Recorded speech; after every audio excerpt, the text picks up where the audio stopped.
नमस्ते दोस्तों, आज जिस वक़्त मैं ये वीडियो रिकॉर्ड कर रहा हूँ, उस वक़्त जो डेट है वो है 23 जनवरी 2025 और आज के जो गोल्ड के प्राइसेस है वो है 82,500 रुपीज़ और ये जो गोल्ड के प्राइसेस है ये 999 24 कैरेट गोल्ड के प्राइसेस है। हो सकता है आपके एरिया में गोल्ड के प्राइसेस जो है थोड़े बहुत कम ज़्यादा हो, क्योंकि ऑल ओवर इंडिया में गोल्ड के प्राइसेस कम ज़्यादा होते हैं। और दोस्तों आज की इस वीडियो में हम लोग ये चर्चा करने वाले हैं कि क्या 1 फरवरी को कुछ बड़ा होने वाला है और क्या वो चीज़ है जो हो सकती है 1 फरवरी के बाद में, और अभी आप लोगों को गोल्ड बाई करना है या नहीं, ये आज की इस वीडियो में आप लोगों को जो है समझने को मिल जाएगा। तो आइए दोस्तों, वीडियो को बिना देरी किए शुरू करते हैं। लेकिन उसके पहले अगर आप लोग चैनल पर नए हो या फिर आप लोगों ने चैनल को सब्सक्राइब ना किया हो तो चैनल को सब्सक्राइब कर दीजिए, क्योंकि रोज नए नए अपडेट आ रहे हैं और रोज जो है एनालिसिस बदल रहे हैं। तो आप लोगों को हर वीडियो की नोटिफिकेशन मिलती रहे, ताकि अगर कुछ ऊपर या नीचे होता है गोल्ड के प्राइसेस में तो उसका अपडेट जो है आप लोगों को रहे।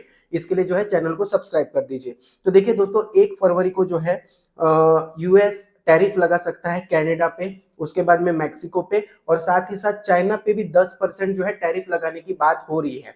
जब डोनाल्ड ट्रंप राष्ट्रपति बने थे और उन्होंने शपथ ग्रहण की थी, उस वक्त जो है उन्होंने ये नहीं कहा था कि हम लोग जो है 1 फरवरी से टैरिफ लगाने वाले हैं। उन्होंने ये कहा था कि मैक्सिको और कनाडा को ये पूछा था कि हम आपके ऊपर टैरिफ क्यों ना लगाए, इसका जो है हमें कारण बताइए। तो हम लोगों को कहीं ना कहीं ये देखने के लिए मिल सकता है कि 1 फरवरी से जो है डोनाल्ड ट्रंप जो है या फिर यूएस गवर्नमेंट जो है टैरिफ लगा सकती है कनाडा, मैक्सिको और चाइना के ऊपर। अब इसकी वजह से क्या होगा, इसकी वजह से दो चीजें हो सकती है। डॉलर एक तो मजबूत हो सकता है और साथ ही साथ गोल्ड में भी हम लोगों को मजबूती देखने के लिए मिल सकती है, क्योंकि इन्फ्लेशन का खतरा जो है दिन ब दिन बढ़ता हुआ हम लोगों को यूएस में देखने के लिए मिल सकता है। इसके बाद में अगर हम लोग बात करें तो 29 जनवरी को जो है फेड की मीटिंग होने वाली है। फेड क्या है, जिन लोगों को नहीं पता मैं आप लोगों को बता देना चाहता हूँ कि जैसे हमारे इंडिया में जो है रिजर्व बैंक ऑफ इंडिया है, वैसे ही यूएस में फेडरल रिजर्व है और फेडरल रिजर्व जो है वहां की आर्थिक नीतियां जो है तय करती है।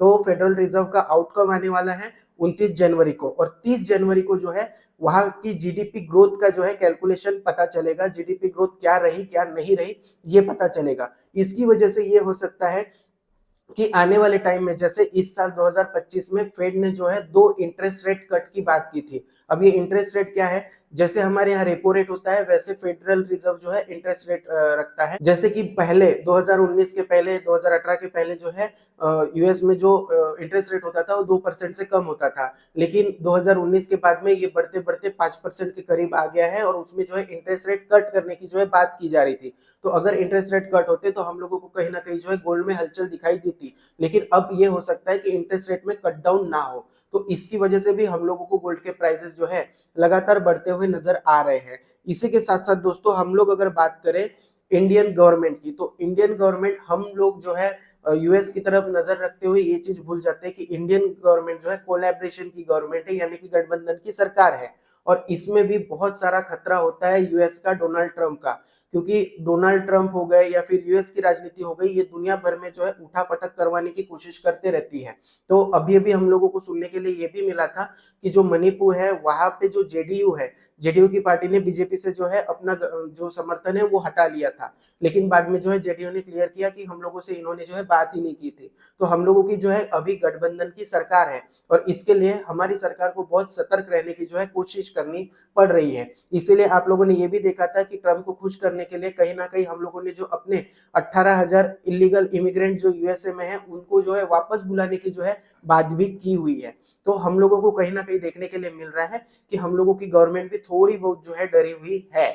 इसके बाद में अगर दोस्तों बात करें तो रुपए में तेजी से हम लोगों को गिरावट देखने के लिए मिल रही है और हमारा जो ट्रेड डेफिसिट है, जिसको व्यापार घाटा हिंदी में कहा जाता है, वो भी काफी ज्यादा जो है बढ़ रहा है। इसके पीछे प्रमुखतः दो कारण है। एक तो है रुपए में तेजी से गिरावट और दूसरा जो है बहुत ज्यादा हम लोग गोल्ड इंपोर्ट कर रहे हैं। और पिछले साल जुलाई में जब गवर्नमेंट आई थी हमारी, तो हमारी गवर्नमेंट ने जो इंटरिम बजट पास किया था उसमें सीधे 15% से इंपोर्ट ड्यूटी घटाकर जो है 6% कर दी थी, यानी कि उसमें 9% जो है इंपोर्ट ड्यूटी घटाई थी। लेकिन इसकी वजह से हम लोगों को कहीं ना कहीं व्यापार घाटा यानी कि ट्रेड डेफिसिट बढ़ता हुआ दिखाई दे रहा है। तो हो सकता है गवर्नमेंट 15% तक तो ना लेकर जाए इंपोर्ट ड्यूटी को, लेकिन ये जो है 9% तक लेकर जाए, उसमें 3 या 4% की हम लोगों को बढ़ोतरी देखने के लिए मिल सकती है। तो अगर 3 या 4% की बढ़ोतरी देखने के लिए मिले तो आप मुझे कमेंट सेक्शन में बताना कि आज के जो गोल्ड के प्राइजेस है उसमें 3% जो है आप प्लस कर लेना। तो आप लोगों को गोल्ड के प्राइजेस क्या देखने के लिए मिलते हैं। इसके बाद में दोस्तों हम लोगों को ये भी देखने के लिए मिल रहा है कि जो इंडियन ज्वेलरी इंडस्ट्री है वो लगातार गवर्नमेंट से ये डिमांड कर रही है कि हम लोगों को जो है जो जीएसटी गोल्ड के ऊपर है उसको आप जो है कम कीजिए, क्योंकि अगर कोई व्यक्ति अगर 1 लाख रुपए का गोल्ड बाई करता है तो उसका 3,000 रुपया तो सिर्फ जीएसटी में चले जाता है। तो ये जो जीएसटी है उसको 3% से घटाकर कहीं ना कहीं 1% जो है लाने की जो है बात की जा रही है। तो ऐसा भी हो सकता है कि गवर्नमेंट एक तरफ तो जीएसटी को थोड़ा सा कम कर दे और दूसरी तरफ जो है अपना जो इंपोर्ट ड्यूटी है वो बढ़ा दे, ताकि जो है चीजें बैलेंस आउट हो जाए। लेकिन ये चीजें इतनी ज्यादा बैलेंस आउट होती हुई हम लोगों को नहीं दिखाई देती। अब बहुत सारे लोगों का ये सवाल है कि क्या अभी हम लोगों को गोल्ड बाई कर लेना चाहिए। तो मैं बहुत सारे लोगों को ये जवाब देता हूँ रिप्लाई में कि आप लोगों को पार्शियली बाइंग करनी चाहिए गोल्ड में, अगर आप फिजिकल गोल्ड में इन्वेस्ट कर रहे हो और लॉन्ग टर्म के लिए इन्वेस्टमेंट का जो है प्लान बना रहे हो तो। लेकिन अभी जो जानकार है, जो बहुत सारे एनालिसिस्ट लोग हैं, वो ये कह रहे हैं कि अभी जो है गोल्ड बाई कर लेना चाहिए जिन लोगों ने नहीं किया है, क्योंकि 1 फरवरी के बाद में हो सकता है ये सारी चीजें ना हो, गोल्ड के प्राइसेस ना बढ़े। लेकिन अगर अगर ये बढ़ गए तो हम लोगों को गोल्ड काफी ज्यादा जो है हाई बनाता हुआ दिखाई दे सकता है। और दोस्तों ये जो वीडियोस मैं आप लोगों के लिए बनाता हूँ ये इंफॉर्मेशन पर्पज से, एजुकेशन पर्पज से बनाता हूँ। मैं कभी भी आपको बाइंग या सेलिंग की सलाह नहीं देता हूँ। कोई भी बाइंग या सेलिंग करने से पहले मैं आप लोगों को सलाह दूंगा कि आप जो है अपने वित्तीय सलाहकार की सलाह जरूर ले।